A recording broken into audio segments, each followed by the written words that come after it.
సజీవ మరణం కవితా శీర్షిక. సహజాతపు సున్నిత హృదయాలు రెండు సహవాసము పందిరి నీడలో ఆనందాన్ని ఆలింగనం చేసుకుని చెరిస్తూ ఉన్నవి. హద్దుల ఆంక్షలకు లోబడక ఆనంద పారవస్యంలో దొర్లిన చిన్న అపశృతి సజీవ మరణాన్ని నా కట్టెదుట ఆవిష్కరింపజేసింది. ఇప్పటి వరకు మరణం గూర్చి నాకున్న సంప్రదాయ నిర్వచనం సరికొత్తగా సవరించబడింది. సహజ మరణం, ప్రమాదాల మరణం, అనారోగ్య మరణం అన్నీ కూడా సజీవ మరణం ముందర తేలిపోయాయి దూదిపింజలా.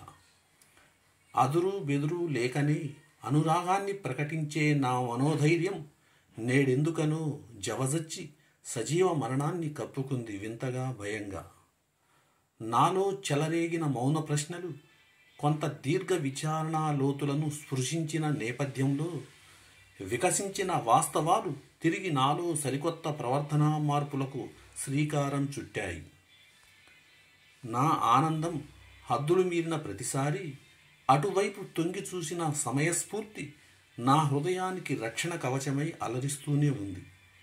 నా స్వప్నాలకు, నా ఊహలకు, నా భావాలకు అండగా నిలిచిన విజేత నా మస్తిష్కాలయంలో